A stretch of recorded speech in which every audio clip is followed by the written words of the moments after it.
7 étapes simples vers la maîtrise de soi.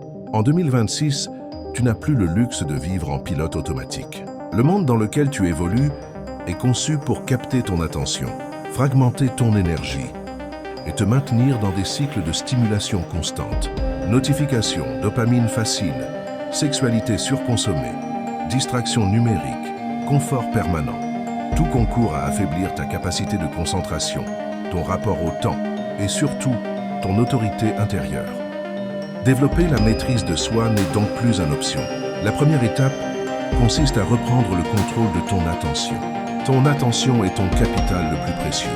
Là où tu la diriges, ta vie se construit. En 2026, un homme sans discipline attentionnelle est un homme exploitable. Tu dois apprendre à observer tes automatismes.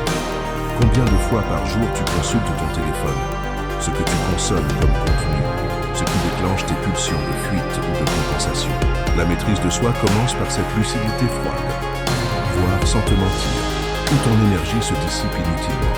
Réduire volontairement les stimulations inutiles, réseaux sociaux, pornographie, scrolling compulsif, multitâche, est un acte de souveraineté personnelle.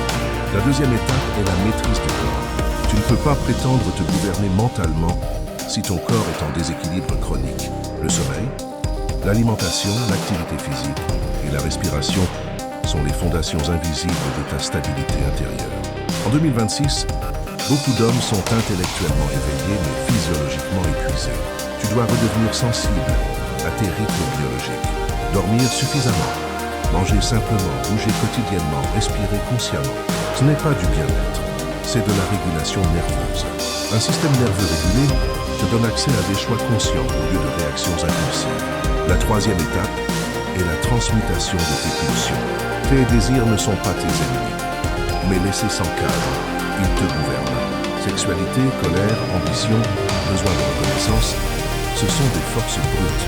La maîtrise de soi ne consiste pas à les réprimer, mais à les canaliser. En 2026, l'homme mature apprend à transformer son énergie sexuelle en énergie créative, son agressivité en détermination, sa frustration en discipline. Tu cesses de chercher des décharges rapides et tu construis des axes de transformation. Création, sport, apprentissage, service, construction de projets à long terme. La quatrième étape est la maîtrise émotionnelle. Tu dois apprendre à ressentir sans être submergé. Beaucoup d'hommes oscillent entre anesthésie émotionnelle et débordement incontrôlé. La maîtrise de soi, c'est la capacité à observer ce qui traverse ton monde intérieur sans t'y identifier totalement. Tu développes une posture de témoin. Quand une émotion surgit, tu ne la fuis pas, tu ne la projettes pas, tu ne la justifies pas. Tu la traverses. Respiration, écriture, silence, marche consciente. Ce sont des outils simples mais puissants pour renforcer ta capacité à contenir tes états internes. La cinquième étape est la discipline du langage intérieur. La manière dont tu te parles détermine ton niveau de souveraineté. En 2026, beaucoup d'hommes sont prisonniers de dialogues internes confus, victimaires ou auto-saboteurs. La maîtrise de soi implique de surveiller ton récit intérieur. Tu remplaces les justifications par des responsabilités, les plaintes par des ajustements, les fantasmes par des actions. Tu développes un langage interne sobre, factuel, orienté solution. Tu cesses de négocier avec tes faiblesses. La sixième étape est l'alignement avec une vision, pas en direction claire. La maîtrise de soi se vide de sens. Tu dois savoir pourquoi tu te disciplines. Quel homme veux-tu devenir? Quelle vie veux-tu bâtir? Quelle trace veux-tu laisser? En 2026, la maîtrise de soi n'est pas une esthétique virile. C'est une stratégie existentielle. Tu construis une vision à moyen et long terme et tu ajustes tes comportements quotidiens en fonction de cette trajectoire. Tu passes de la gratification immédiate à la construction progressive.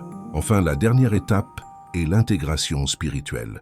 Peu importe le langage que tu utilises, philosophie, spiritualité, psychologie, méditation, tu dois développer un rapport au silence, à l'introspection, à quelque chose de plus vaste que ton ego.